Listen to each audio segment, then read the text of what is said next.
Hello friend, स्वागत है आपका अपना यूट्यूब चैनल कॉम्पिटिटिव गाइडर में। कॉम्पिटिटिव गाइडर चैनल के माध्यम से हम लोग 10वीं कक्षा के हिंदी पुस्तक बर्निका को देख रहे हैं, जिसमें धीमे धीमे आगे बढ़ते आज हम लोग तीसरे चैप्टर माँ पर पहुंच चुके हैं।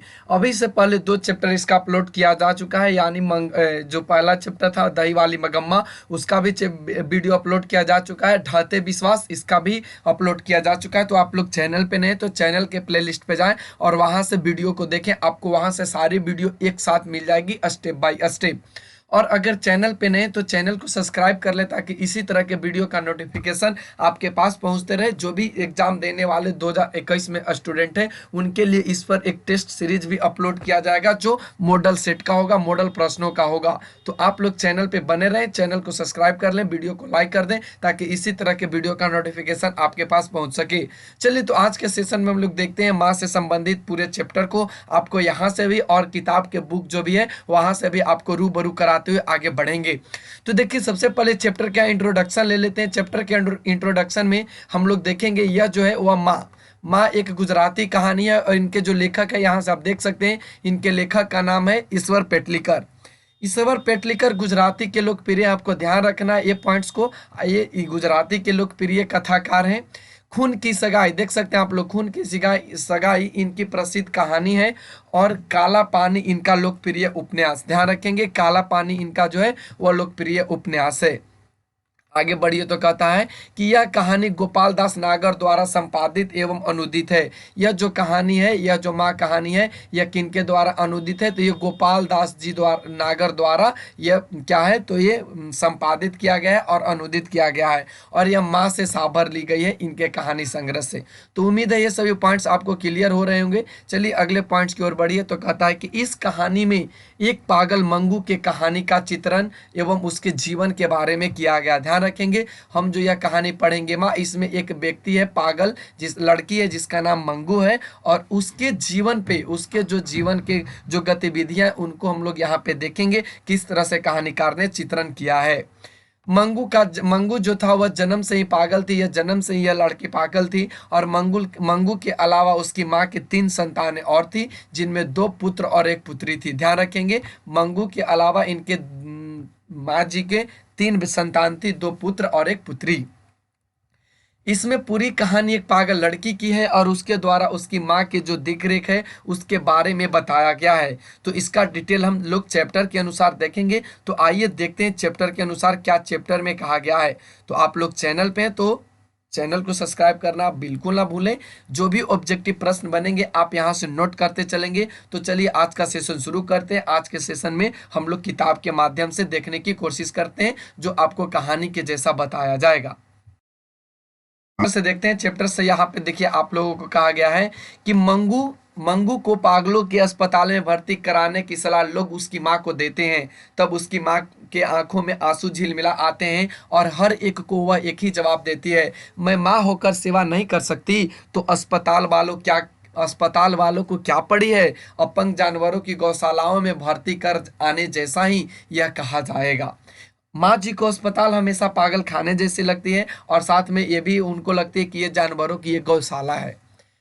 माँ की यह ग्रंथि प्रकट हो जाने के बाद कोई उनसे ऐसी बात करता ही भी नहीं था। जन्म की पागल मंगू और गूंगी पुत्री को जिस तरह पालती पोसती, सेवा करती और लाड़ प्यार करती, यह प्रत्यक्ष देख लोग उनकी प्रशंसा भी करते कि इस तरह पागल पुत्री को तो एक माँ ही पाल सकती है।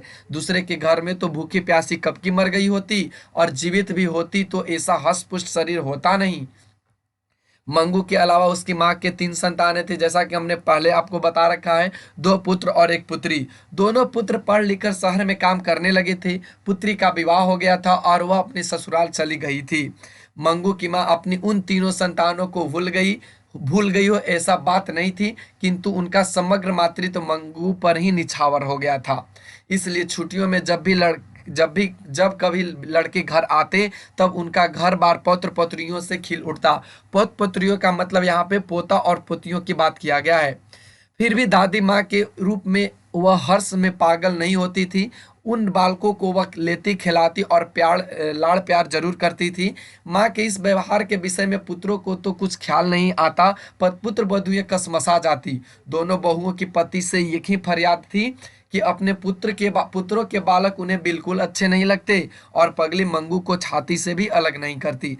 देखिए यहाँ से हम अगर समझाना चाहें तो कहता है कि एक पागल लड़की है मंगू, जो जन्म से पागल और गूंगी है, ये भी आप देख सकते हैं। और उनकी एक माँ है और वह माँ उसकी सेवा करती है। वह बड़ी भी हो गई फिर भी वह माँ ही सेवा कर रही है, उसका खाना पीना जो भी चीज़ काम है वह करती है। मंगू के अलावा उसके माँ जो है, उनके 3 संतान है, 2 पुत्र और 1 पुत्री। दोनों लड़के पढ़ लिख कर शहर कमाने चले गए और पुत्री का विवाह हो गया था। वो अपने ससुराल चली गई थी, लेकिन मंगू उनके पास ही थी क्योंकि वह पागल थी। जब कभी भी लड़के जो उनके पुत्र थे छुट्टी में घर आया करते थे तो उनके साथ पौत्र पोत्रियों से उनका घर जो भर जाता था मंगू की माँ का, लेकिन फिर भी वे हर्ष या खुशी उनके अंदर नहीं होती थी, क्योंकि उन्होंने अपना सारा जीवन या सारा अपना मातृत्व अपने पुत्री मंगू के ऊपर ही निछावर कर दिया था। और इस चीज को देखकर उनकी जो बहुएं थी उनको इस चीज पे देखकर कसमसा जाती थी कि बताओ जरा, पौत्र पोत्रियों को खिलाने की जगह वे उनको लेती है। लेकिन ऐसा नहीं था, माँ जी उनको लेती थी लेकिन वह पूरा अपना ध्यान मंगू पर ही रखती थी। चलिए आगे की ओर बढ़िए तो देखिए कहता है कि मातृत्व में स्नेह में खिंची हुई बहुएं माँ जी के प्रति अन्याय कर बैठती। इतना ही नहीं, पुत्री के बालकों के प्रति भी माँ जी का वैसा ही व्यवहार था। इस कारण बहुएं पति के आगे बड़बड़ाकर जब थक जाती तब पुत्री माँ के मुंह पर ही सुना देती, मंगू को झूठा लाड़ लड़ाकर ही तुमने अधिक पागल बना दिया है। आदत डाली हो तो जानवरों को भी पखाना पेशाब कहाँ करना और कहाँ न करना इसका ख्याल आ जाता है। 12 बरस की लड़की चाहे जितनी पागल हो पर उसे आदत डाली हो तो क्या इतना ख्याल भी न आए। वह गूंगी है पर कुछ बहरी नहीं कि हमारी बातें सुने भी नहीं। भूल करने पर 2 थप्पड़ लगा दिए हो तो दूसरी बार तुरंत ख्याल रखे। उसकी पुत्री आगे कुछ बोले उससे पहले ही माँ जी की आंखें बरसने लगी। पुत्री का हृदय भी भर आया परंतु कलेजा कठोर कर वह मन की बात निकाले बिना न रह सकी। तुम समझती हो मंगू को लाड़ प्यार करके उसे सुख बनाती हो, पर यह समझ लो कि तुम ही उसकी वास्तविक दुश्मन हो। तुम कुछ हमेशा बैठी रहने की नहीं हो। तुम कुछ हमेशा बैठी रहने की नहीं हो। भाभीियों के पाले पड़ेगी तब नित उसके मल मूत्र धोने का झंझट कोई नहीं करेगा और वह दुखी हो जाएगी। कुछ कुछ रुक कर वह धीमे स्वर में बोली, कहावत है यह झूठी नहीं, पराई माँ ही कान छेदती है। अस्पताल में रखने से पागलपन दूर होने का तो नहीं, पर मल मूत्र और कपड़ों का ध्यान आएगा तो भी बहुत है। भाइयों के घर में भगवान ने बहुत कुछ दिया है, भाभियाँ एक बार भी खाने को न दे ऐसा ओछी नहीं है। माँ जी की जो बेटी हैं वह उनको बहुत कुछ सुना नहीं पाती खरी खोटी, लेकिन उनकी जो पुत्री है वही सुना देती है। और माँ इतना सुनाने के बाद माँ जी का आंख बरसने लगता है, लेकिन फिर भी वह उनकी जो पुत्री कलेजा कठोर करके बोलती है कि तुम समझती हो कि मंगू को जो तुम लाड़ प्यार दे रही हो, जो तुम उसको ज्यादा उसके बहकावे में ले जा रही हो, क्या इससे तुम उसकी भलाई नहीं कर रहे हो, तुम उसका वास्तविक दुश्मन बन गई हो। और अगर तुम सब दिन जिंदा यहाँ रहने वाली नहीं हो, जब मर जाओगी तो भाभियाँ के पाले पड़ेगी तो उनका जो मल मूत्र धोने का झंझट है ना वह कोई नहीं करेगा। और ऐसा बात सुनकर वह दुखी हो जाती है और वह कुछ देरी के बाद बोलती है, कुछ समय के बाद बोलती है कि सच कहावत है पराई माँ ही कान छेदती है। तो ये सभी पॉइंट्स यहाँ पे देखने को आपको मिल रहा है। आगे बढ़िए तो कहता है कि माँ जी लोगों को अस्पताल के लिए गौशालाओं की उपमा देती, तब लोग पराये की तरह जो नहीं कह पाते थे वह उनकी पुत्री ही कह डालती। अस्पताल गौशाला जैसा होगा, शायद मंगू मर गई हो तो उसका और कुटुंब का छुटकारा होगा।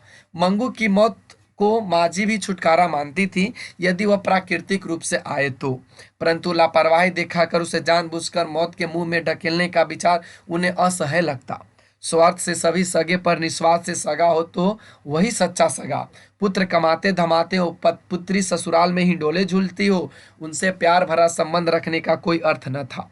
मंगू की सच्ची माँ बनी रहे तभी माँ बेटी का संबंध सार्थक था। इसलिए पुत्री कहे या पुत्र कहे तो भी मंगू को अस्पताल द्वारा मौत के मुंह में ढकेलने को माँ जी तैयार नहीं थी। आगे बढ़िए तो कहता कि पुत्र माँ के इस भाव को समझ गए थे, इसलिए वे कभी ऐसे बात नहीं करते थे। क्योंकि देखिए यहाँ से, क्योंकि 3 गोरे निशांत डॉक्टरों ने एकमत होकर निदान निदान प्रकट किया था कि पागलपन मिटाना संभव नहीं, केवल एक विश्वास था कि किसी ट्रेंड और अनुभवी नर्स या डॉक्टर की देखरेख में उसे रखा जाए तो आदत के कारण शायद उसे शौच और कपड़ों का ध्यान आ जाए, परंतु ऐसी व्यवस्था घर के पास हो सके ऐसा संभव नहीं था, इसलिए वे मौन थे। फिर भी माँ जी को अपनी श्रद्धा के अनुसार उपचार जारी रखे थे। दवा करने करने वाले बिना बुलाए घर आ पहुंचते। शिलाजीत बेचने वाले, देखिए यहाँ से, शिलाजीत बेचने वाले या हींग बेचने वाले मंगू को पागल जानकर उसे दवा जानते हैं, इसका दवा करते। माँ जी मानती थी कि हजार उपचार करे तब तब एक तो लग ही जाता है, इसलिए दूसरे की दृष्टि में पागलपन जैसी बात भी वह गंभीरता से सुनती और श्रद्धा से उस पर अमल करती। किसी ज्योतिषी ने कहा था कि आने वाले अगहन का महीना इसके लिए श्रेष्ठ होगा। अब ध्यान रखेंगे कौन सा महीना की बात किया गया है, तो अगहन महीना की, इसलिए संभव है वह ठीक हो जाए। तभी से अगहन का महीना माँ जी के लिए आराध्य देव बन गया था। ध्यान रखेंगे, आराध्य देव बन गया था। अगहन के महीने में मंगू के 14 वर्ष पूरे हो जाते। ध्यान रखेंगे, अगहन के महीने में, इसलिए कोई बुद्धिमान व्यक्ति जिस तरंग में नहीं चढ़ जाता वैसी तरंग में माझी चढ़ जाती। 14वां पूरा होते होते तो मंगू की बड़ी बहन का विवाह कर दिया था। मंगू पागल न होती तो आज इसका भी विवाह तय हो गया होता। यदि अगहन के महीने में इसका पागलपन मिट जाए तो मरी का रूप तो ऐसा है कि मूर्तिया यानी बर उसे देखने के साथ ही हाँ कह दे। मतलब माँ जी को ऐसा लगता था कि अभी से पहले अगर बात करें 14 वर्ष की उम्र में, तो इसकी बड़ी बहन को मैंने शादी कर दिया था, लेकिन ये देखो पागलपन है। अगर यह 14 वर्ष में इसकी जो पागलपन है अगर वह दूर हो जाती है ना, तो इसका शादी विवाह कर देंगे और इसका शादी तय करेंगे। और इसका रूप ही ऐसा है कि जो लड़का इसे देखे उसे देखने के साथ ही कह दे कि हाँ मैं इससे शादी करूंगा। और जैसे सब कुछ ठीक हो गया हो वैसे वह विवाह की योजना ही भी मन में बनाने लग जाती। कम्मू, मंगू की बड़ी बहन, ध्यान रखेंगे कम्मू कौन थी, तो मंगू की बड़ी बहन। किस समय घर की स्थिति आज जैसी नहीं थी। आज तो दोनों भाई शहर में अच्छा कमाते हैं, पानी की तरह पैसा खर्च करते हैं, फिर मंगू के विवाह में वे किस लिए पीछे मुड़कर देखेंगे या घूमकर देखेंगे। एक बार मंगू बुद्धिमानी के साथ हौज में पेशाब करने बैठी। उससे प्रसन्न हो माँ जी कई दिनों तक हर एक के आगे पलायन करती रही। ज्योतिषी का कहना ठीक होगा, मंगू अब से पहले कभी भी नहीं और यह पहली बार अपने आप हौज में से पेशाब करने बैठी। सुनने वाले के गले से यह बात उतरनी कठिन थी, क्योंकि यह सुनते सुनते समय मंगू पेशाब कर गीटी मिट्टी को अंगूठे से कुरेदती नजर पड़ती। माँ जी की दृष्टि उस तरफ जाते ही बुद्धिमान पुत्री को जैसे शिक्षा देती हो वैसे धीरे से कहती, मंगू ऐसा गंदा नहीं करना चाहिए। अच्छा बेटा। मंगू को धुन आती और वह खड़ी हो जाती तो उन्हें नई बात मिल जाती। मैंने कहा तो समझकर बुद्धिमान की तरह खड़ी हो गई। इस प्रकार माँ जी का आशा भरा अगहन का महीना आया। फिर मंगू अच्छी तो नहीं हुई, पर शहर के कन्या विद्यालय में पढ़ती एक गांव की लड़की कुसुम पागल हो गई। अब ध्यान रखेंगे, यह पढ़ने वाली लड़की कुसुम पागल हो गई। मंगू की तरह उसे भी टट्टी पेशाब का ध्यान न रहता। माँ जी को इससे दुख तो हुआ, पर साथ साथ संतोष भी हुआ कि अच्छी भली लड़की पागल होते इस प्रकार विवेक खो बैठती है, तो जन्म से पागल मंगू बेचारी को ऐसा ख्याल न हो तो इसमें क्या असर है। कुसुम को दवा खाने में भर्ती करने का निश्चय हुआ। यह समाचार जानकर माँ जी को लगा कि उसकी माँ जीवित होती तो उसे अस्पताल में भर्ती न करने देती। माँ बिना सब सुना कहा जाता है वह झूठ थोड़े ही है। उसके साथ उसकी भी आंखें बंद हो जाने पर मंगू को भी उसके भाई दवा खाने में भर्ती कर आते। वैसा दृश्य उन्हें कांप गया। पहले महीना के अंत तक कुसुम को अच्छा फायदा हुआ, वैसा समाचार मिला। उसे बांध कर रखा जाता था, पर अब तो स्वतंत्र घूमती है और उपद्रव नहीं करती। टट्टी पेशाब का ठीक ठीक ध्यान आ गया है। पागलपन रहा है तो वह मात्र सारा दिन गाया करती है, इतना ही। यह भी दूसरे महीने में मिट जाएगा, ऐसा डॉक्टर ने कहा था।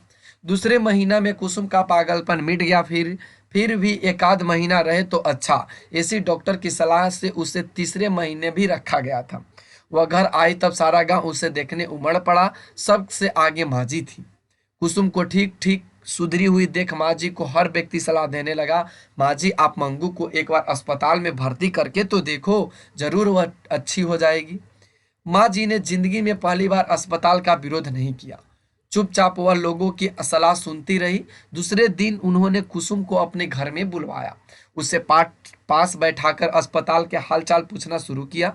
माँ दया भाव रखकर सेवा न करे तो डॉक्टर नर्स कर ही नहीं सकते। इससे उनके मन में जो गांठ पड़ गई थी वह कुसुम की बातचीत से खुल गई। नर्स या डॉक्टर को कोई कोई पागल चाटा मार दे तो भी वे लोग उस पर नहीं खींचते या उसे मारते नहीं। यह जानकर उन्हें अस्पताल पर श्रद्धा भी हुई। नई आशा पैदा हुई कि मंगू के भाग में दवा खाने जाने से पागलपन मिटने का लिखा होगा तो वह किसे पता। इतने उपचार कर देखे, अब तक तो एक सही नहीं मिटेगा तो क्या वापस नहीं लाई जा सकती। ये मतलब मंगू के माँ है, ये कुसुम से पूछती हर बात को लेकर, अस्पताल को लेकर कि बताओ बेटी तुम वहाँ थी तो क्या डॉक्टर तुम्हारे सेवा करते थे, क्या नर्स तुम्हारी सेवा करती थी, क्या तुम्हें कोई गलती हो जाती थी तो क्या वे लोग तुम्हें नहीं मारते थे, या किसी भी तरह की कोई समस्या नहीं होती थी। ये सभी बात मंगू के माँ जो है वह उनसे कुसुम से पूछती है। अंत में मंगू को दवाखाने में भर्ती करने का माजी ने निर्णय किया, इसलिए बड़े पुत्र को घर आने को उन्होंने पत्र भी लिखवाया। फिर भी यह निर्णय किया, तब से उसकी नींद भी उड़ गई थी, जैसे वह हारकर यह काम कर रही थी। ऐसा उनके मस्तिष्क पर एक प्रकार का भार सा मालूम पड़ने लगा। दवाखाने पर श्रद्धा उत्पन्न हुई, वह एक निमित्त था, बाकी धीरे धीरे दूसरा छिपा कारण भी उन्हें दिखता था। मंगू बड़ी होती जाती थी, उनकी वृद्धा अवस्था बढ़ती जाती थी।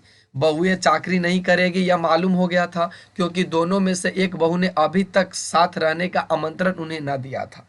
आज के लड़के भी पत्नियों से दबे दबे ही घर घर घर दिखते हैं, इसलिए अपने पुत्रों से भी आशा उन्हें अधिक न दिखती थी। इस स्थिति में मंगू का भगवान साथी हो और उसका पागलपन मिट जाए या न मिटे तो भी यदि उसे अस्पताल में भर्ती कर जाएं तो उन्हें मरने के समय एक प्रकार की शांति रहे कि उसकी चाकरी करने वाली दुनिया में पराया ही कोई है तो सही।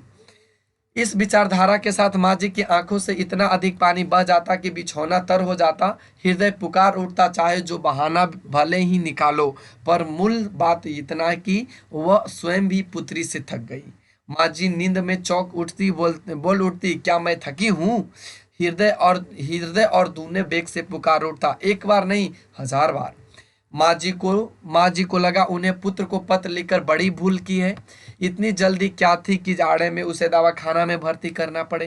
रात में मैं उसे कितनी बार उड़ाती हूँ, दवाखाने में इस तरह घड़ी घड़ी कौन उड़ाएगा। गर्मी में भर्ती करने का रखा होता तो ठीक था, परंतु पत्र मिलते ही पुत्र आ पहुंचा। अस्पताल में भर्ती करने के लिए मजिस्ट्रेट से ऑर्डर भी प्राप्त कर लिया।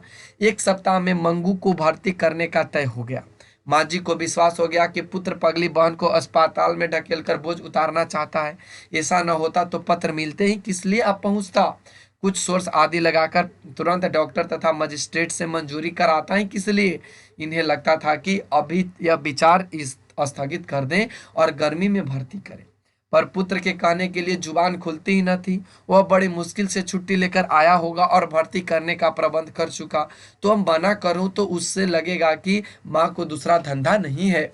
मतलब माँ जी का मन में यह आशंका होते रह रही थी कि मंगू को भर्ती कराएं या नहीं कराएं, क्या उससे उसमें भर्ती कराएं तो वह ठीक हो पाएगी या स्वयं ही वह उसमें मर जाएगी। मंगू को अस्पताल में भर्ती कराने जाना था। उस रात माँ जी को बिल्कुल नींद नहीं आई। सुबह एक विचार यह भी आया कि वह साथ में न नजर आए तो अच्छा, न जाए तो अच्छा। अस्पताल वाले बेटी को उनसे अलग करके करेंगे, यह उसने सहन नहीं होगा। पर अस्पताल में कैसी व्यवस्था है यह सब अपनी नजरों से देखेंगी नहीं, तब तक चैन पड़े यह संभव नहीं था। इसलिए विवश हो वह जाने को तैयार हुई, पर मंगू को लेकर घर के बाहर निकलने लगे तब मानो उनका ब्रह्मांड का भार आ गया। आंखों से सावन भादो शुरू हो गए। नजर मंगू पर चिपक गई थी, वह किसी भी तरह उखड़ती न थी। मंगू अपने को पहनाए गए कपड़े का रंग जी भर के देख रही थी। भाव में आ गई हो जैसे माँ जी की तरफ देखकर वह हंस भी पड़ी। उस समय माँ जी का कलेजा कट सा रह गया। गाय बैल भी जब अपने पुराने खूंटे से खोलकर दूसरी जगह ले जाया जाता है तब नए आसामी के घर जाने से आनाकानी करते हैं। मंगू को इतना भी ध्यान नहीं था। यह प्रत्यक्ष अनुभव करती माँ जी ड्योढ़ी से फिसल गई। हृदय कलकला उठा। अबोध पुत्री का दुनिया में कोई नहीं, सगी माँ भी उसकी नहीं हुई। पुत्र का हृदय भी भर आया था। माँ की तरफ आंखें उठाने जितनी भी उसमें हिम्मत नहीं थी। जितना विलंब होता था उतना ही ट्रेन पकड़ने का समय कम होता था। आंगन के बाहर गाड़ी में जुते बैल पांव उठाने को तत्पर हो रहे थे। पुत्र ने माँ की तरफ आंखें बिना किए ही लथड़ाकर पाँव उठाते हुए कहा, देर हो रही है, अब निकलना चाहिए। आंगन से निकलते समय उसने धोती के कोने से आंखें पोंछ ली। पड़ोस की एक स्त्री ने मंगू का हाथ पकड़कर आगे किया, दूसरे स्त्रियों ने माँ जी को सहारा दिया। अंत में कड़वा घूंट हृदय में पीकर घुटनों पर हाथ टेक हुए खड़ी हुई। दो स्त्रियों ने पकड़कर चढ़ाया, तब उनसे बैलगाड़ी पर चढ़ा गया। यानी उनको बिल्कुल नहीं मन था कि वो अपनी पुत्री को वहां पे भर्ती कराएं। चलिए आगे के पॉइंट्स देखते हैं। आगे पॉइंट्स में हम लोग देखेंगे, यहाँ तक के पॉइंट्स को हम लोगों ने अच्छे से कवर कर लिया था। चलिए आगे बढ़ते हैं। तो यहाँ से देखिए, कहता है कि मंगू मंगू पागल है, यह जानकर ट्रेन के अन्य मुसाफिरों को अच्छा खासा चर्चा पर विषय मिल गया। ऐसी खाती पीती सूखी लड़की को अस्पताल में रखेंगी तो 1 महीने में ही लकड़ी जैसी हो जाएगी। वहां तो जानवर की तरह जितना दिया जाए उतना खाया। बस हमारे गांव की एक वृद्धा को उनके लड़के 5 साल से अस्पताल में भर्ती कर आए, पर कुछ भी फर्क नहीं पड़ा। गांव का कोई व्यक्ति मिलने जाता है तो रोने लगती है। गांव पांव पकड़कर कहती है, मुझे यहाँ से ले चलो, पर आज के लड़के लाते ही नहीं। ऐसा लड़कों से क्या आशा रखी जाए? लड़के तो ऐसे अच्छे हैं आजकल की बहुएं जानती है ना, पहनना ओढ़ना हो, इसलिए अधिक आदमी घर में पोसता ही नहीं। इस लड़की की माँ नहीं है क्या? माँ जी को यह घाव असह्य हो गया। आंखों से आंसू आ गए, कंठ रुध गया, शर्म से आंखें झुक गई। साथ साथ सिर झुकाते ही माँ जैसा उनका दावा भी अपने आप व्यक्त हो गया। बाप रे, आप माँ होकर इसे ढकेल रही हैं, फिर अस्पताल वालों को क्या दोष दिया जाए? माँ जी यदि अकेली होती या लड़के को बुरा लगने का भय न होता तो लौटती गाड़ी से मंगू को लेकर घर वापस आ जाती, परंतु दूसरा उपाय नहीं था। इसलिए भारी कदमों और भारी हृदय से वह अस्पताल में प्रविष्ट हुई। मुलाकात का समय था, इसलिए बीच में खंड ही रोगी और उसके सगी संबंधी अलग अलग बैठे थे। स्वजनों द्वारा घर से लाया गया खाना काफी लोग खा रहे थे, कोई फल खा रहे थे। एक पागल पति के साथ पत्नी घर की और बच्चों की बातें कर रही थी।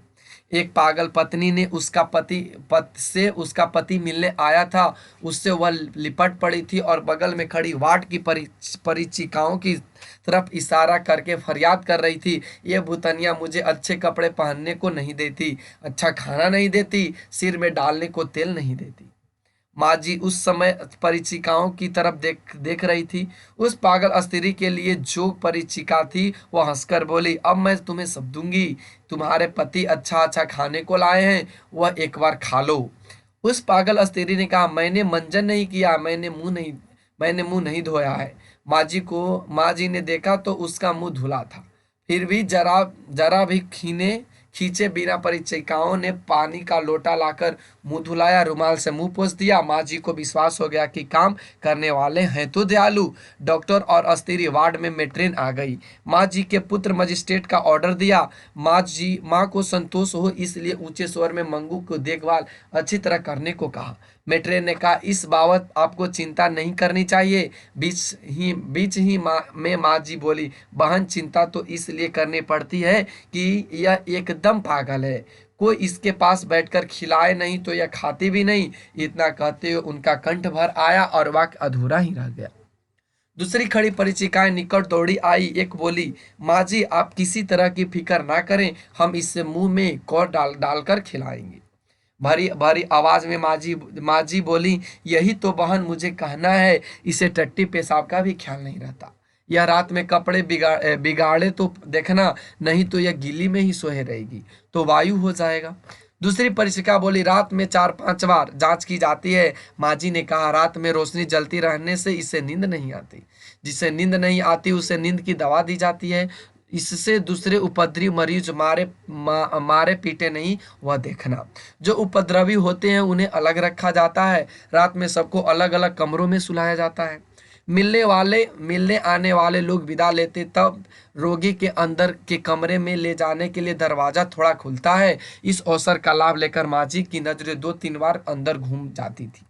3-4 स्त्रियां को अस्त व्यस्त कपड़ों में उन्होंने अंदर घूमते हुए देखा। एक ने उनकी तरफ देखकर छाती कूटी और भयभीत आंखों से देखा कि वह डर गई। इस पर उन्हें अंदर के रहने की जगह देखने की इच्छा हुई। मांग कि मंगू को जिस कमरे में रखना हो मुझे उसे दिखला दे। मेट्रेन ने कहा, अंदर किसी को देखने जाने का नियम नहीं है। विस्मय भरे नेत्रों से यह नई दुनिया देख रही है मंगू। माँ जी बगल में लपकी, सिर पर हाथ रख माँ जी रोज की तरह सने में बेटा शब्द उच्चारित करने लगी कि तभी उनका स्वर फूट पड़ा, मरने के समय जैसी एक लंबी सिसकी फूट पड़ी। इस आक्रंदन में सारा अस्पताल डूब गया। पुत्री की आंखों में चौधार आंसू बह चले। ऐसे रुंदन से अभ्यसरत हो गए डॉक्टर, मेट्रिन और परिचिकाओं के हृदय भी भर आए। दीवारें भी आर्द्र हो उठी। इतना स्नेह भरा किसी पागल का स्वजन आज तक आया हो, यह वहां किसी ने नहीं देखा था।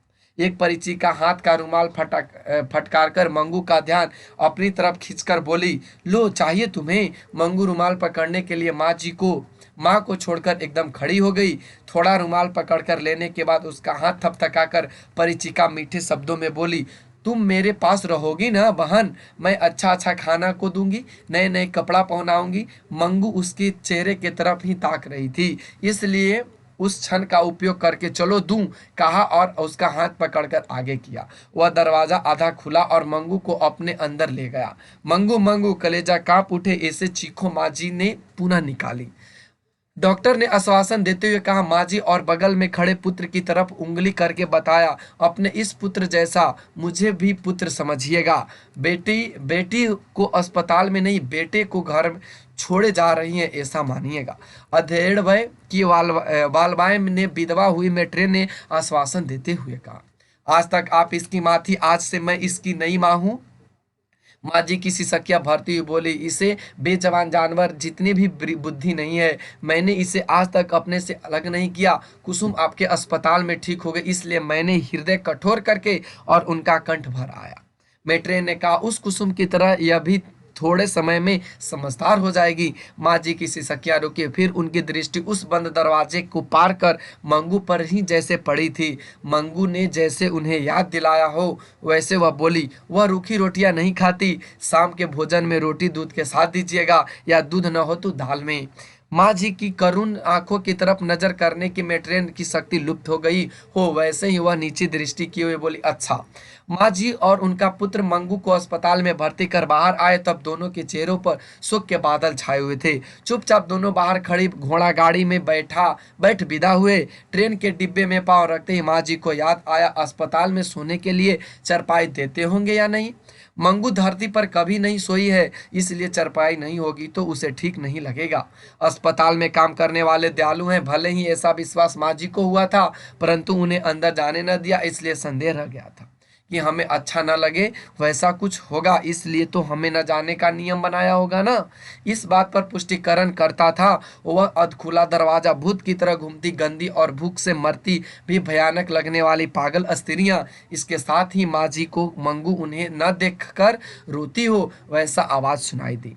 उनकी आंखों से आंसू निकल पड़े। बगल में बैठी एक स्त्री ने पूछा, माँ जी क्यों रोती हैं? किसी की मृत्यु हो गई है क्या? रात में 11:15 घर आई, तब उसकी रात देखती पड़ोसी जो उन्हें कुटुंब की ही थी वह जाग रही थी, इसलिए उन्हें खाना भी बना रहा था। पर दोनों के लिए खाने देख सकते हैं, पर दोनों के लिए खाने से मना कर दिया। स्वजन की मृत्यु का घाव ताजा हो तब जैसा आग्रह करने वाले की जीभ नहीं खुलती, वैसे ही पड़ोसिन ज्यादा खिस्तान न कर सकी। माँ जी के अंदर ने एक तंबूरा बज रही थी। मंगू इस समय क्या करती होगी, पल पल में यही विचार उनके हृदय को भेद रहा था। कितना ठंड है, उसे ओढ़ाया तो होगा, पेशाब करने करके गीला कर दिया होगा तो उसके फ्राक और बिछौना बदला तो होगा। जैसे मंगू उनकी बात सुन रही हो वैसे वह बोल रही थी, बेटा पेशाब न करना, ओढ़ा हुआ फेंकना मत। ये शब्द सोने के समय वह नित्य उच्चारण करती थी। फिर भी मंगू इन पर अमल नहीं करती। रात में पेशाब कर देती तो उनका फ्रॉक और बिछौना भी बदल डालती। मंगू बड़ी हो गई थी, फिर भी अपने साथ ही उसे सुलाती, जिससे वह पेशाब करे तो उन्हें तुरंत पता चले और उसे गीले में सोए रहना न पड़े।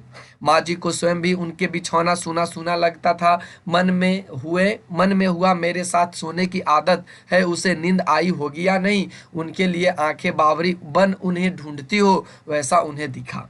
उन्होंने चरपाई की पार्टी पर सिर पटका। मैं माँ होकर उसे अस्पताल में छोड़कर आ गई। उनकी एक सिसकी फूट पड़ी। बाहर के खंड में सोए पुत्र को भी नींद नहीं आई। माँ की अपेक्षा उसे 100वें हिस्से जितनी भी मंगू के साथ ममता न थी, फिर भी उसके कलेजे पर वेदना का काला पत्थर रख गया था। माँ की सिसकियों के साथ उसकी सिसकियों से भी आंसू बहने लगे। अपने को इतनी वेदना होती है तो माँ को क्या क्या होता होगा। माँ का हृदय का मांस वेदना कितनी क्रूरता से कोस रही थी। उसकी साक्षात्कार जीवन में पहली बार पुत्र को हुआ। उसका हृदय पुकार उठा, माँ का यह दुख किसी भी उपाय में टालना चाहिए।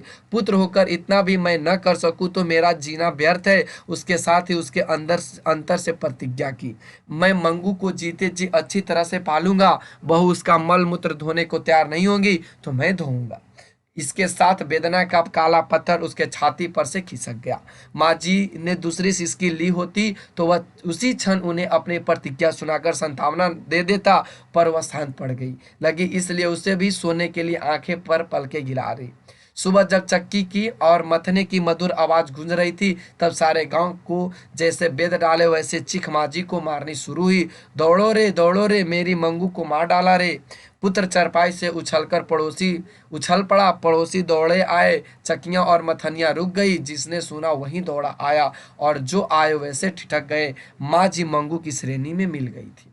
देखिए यहाँ पे माँ जी का पूरा जीवनी यहाँ पे बताया गया किस तरह से थी। तो उम्मीद है यह पॉइंट्स आप लोगों के क्लियर हो गया होगा। इसका आंसर सीरीज भी अपलोड किया जाएगा, तो चैनल पे बने रहने के लिए चैनल को सब्सक्राइब करना बिल्कुल ना भूलें। Thanks for watching, take care, bye bye. फिर मिलते हैं अगले चैप्टर और अगले वीडियो के साथ। तब तक के लिए चैनल पे बने रहें।